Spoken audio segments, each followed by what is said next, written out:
Well, thank you, Ferguson, and thanks to Alan for the earlier introduction. And I want to start my presentation probably in a way which the great rhetoricians would say you shouldn't, with a couple of caveats. The first caveat is that, and it's good to start with some agreement, I do agree with Fergus that the question this country faces on September 18th is certainly the most important decision, democratic decision, that's been taken in my lifetime, in a generation, perhaps in 300 years. It is not just another election. It is not a decision which we can try out to see if we like it. It is, in essence, a once-and-for-all decision about the future of this country. So it is enormously important, and therefore the case both for and against a vote for independence has many, many aspects to it and cuts right across all of life. There are many arguments of the heart as well as arguments of the head for and against independence. There are many arguments around family, for example, and Fergus said in the course of his remarks that those in England are our friends down south. Well, Fergus, for most of us, they are much more than that. For me, many of them are my family down south. And my daughters' husbands are from down south, but live in Scotland and are part of my family too. And I don't think my family is any different from most families in Scotland. There are close family connections right across the United Kingdom. And that's one of the things that people will be thinking about in September. Alan talked about his daughter and her exam question about World War I, and of course that's very much to the forefront of people's minds in the centenary of the outbreak of that war. And of course, part of this debate is about 300 years of shared history with the citizens of the other parts of the United Kingdom, 2 world wars and many other challenges which we have faced and come through over those hundreds of years. So there are many arguments of the heart. But given the audience that we have here tonight, I intend, as Fergus did, I think, to focus my remarks on the economic case for remaining part of the United Kingdom. And the economic argument is one of the central arguments in this whole debate. But I start that argument with a caveat as well, and the caveat is this, that nothing I say this evening should be misinterpreted to mean that I do not think Scotland could be an independent country and be successful as such.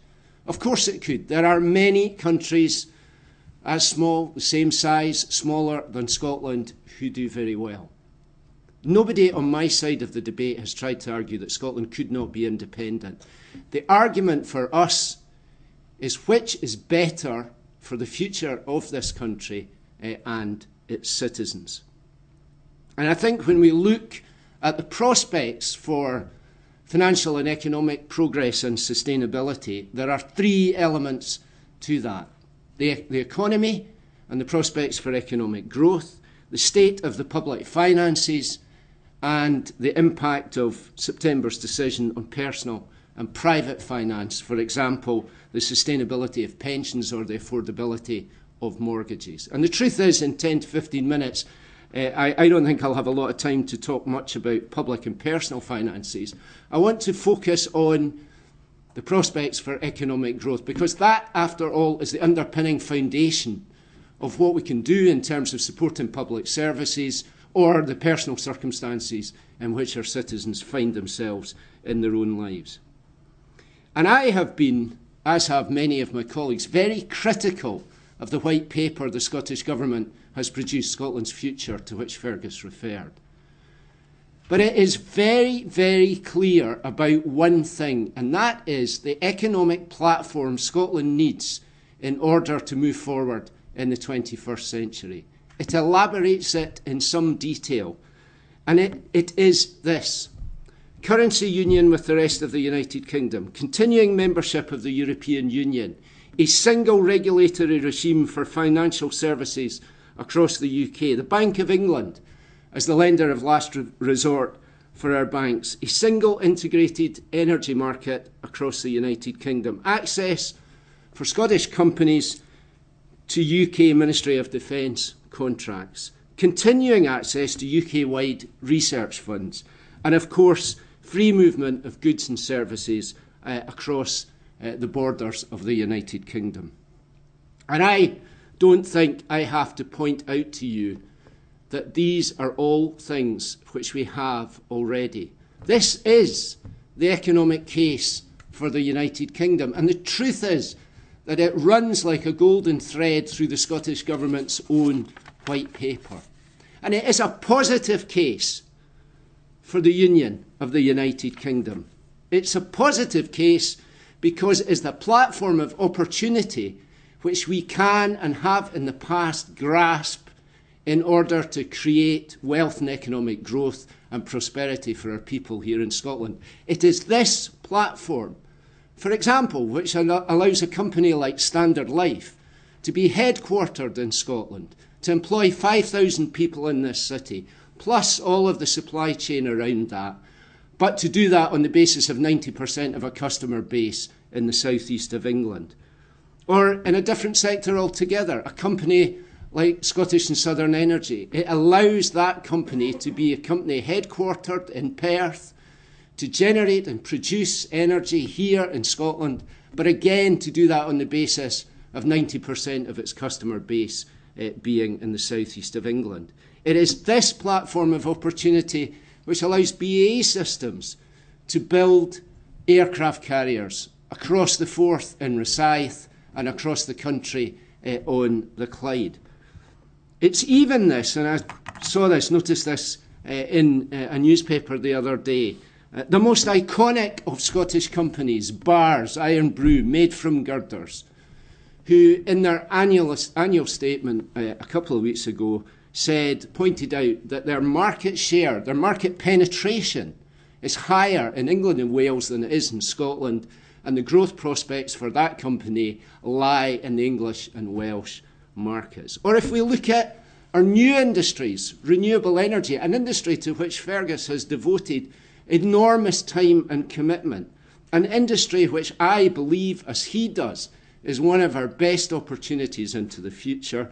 That is an industry which benefits from around 1/3 of the subsidies available in the United Kingdom, far more than our population share. Or here we are in Edinburgh University, and indeed, as Fergus said, it is one of the universities which appear in the top 100 universities in the world. And one of the reasons that it's able to achieve that position is because of its access to UK-wide research funding. In a good year, Scottish universities will win as much as 15% of UK Research Council funding, far more than our population share. So in good times, times of opportunity, this is the positive argument for the economic platform of the United Kingdom. And by the way, this is not an argument of Scotland being subsidised or begging for additional help from the rest of the United Kingdom. This university wins more than its fair share of research funding because of the excellence of the research work that it does. The Clyde builds aircraft carriers because of the skills of the workforce there. But they have to have access to the resources to actually be able to do that. And in this city of Edinburgh, I hardly need to say that this United Kingdom is a platform too in bad times. In 2008, when the banks essentially ran out of money, and two of those banks were headquartered and historically based here in Edinburgh, the United Kingdom allowed us, as part of that bigger economic unit, to marshal the resources we needed in order to rise to the challenge of that emergency. So my argument to you tonight is that the positive case for the United Kingdom is the economic platform of that successful economic union, and that is actually recognised by the Scottish Government in their white paper. And the only thing which jeopardises all of these is the referendum itself. It is the referendum which jeopardises our currency union. Those who will decide whether or not the rest of the United Kingdom would enter a formal currency union with the United Kingdom have said no. It is this which guarantees jeopardy of our membership of the European Union, because the President and the Vice President of the Commission have made it clear that an independent Scotland would have to reapply for membership and renegotiate that. And it is the industries themselves who are affected who tell us, that company Standard Life, for example, that their position headquartered in Scotland but with a customer base elsewhere would be jeopardised by these changes. So, my argument to you is this, that yes, it is good to make decisions as close to home as you can. Yes, it is good to be your own boss. But part of being a mature company or a mature country is to decide when and how you pool your sovereignty. And I would argue that Fergus is right, and that devolution, the measure of self-government we have through devolution, has been good for Scotland. But that is exactly because it has allowed us to make our own choices about how we invest in skills, in apprenticeships, in our schools, in our universities, in all of the things which underpin the economy, but to do that within the security and guarantee of being part of that bigger social, economic, political union. It is entirely possible for us to have the best of both worlds. It is entirely possible for us to continue to develop devolution, but to maintain that security of the bigger political and economic union. That, I would argue, is the best prospect for Scotland and for Scotland's people going forward into the 21st century. And that is why I argue with you tonight for a no vote come September the 18th.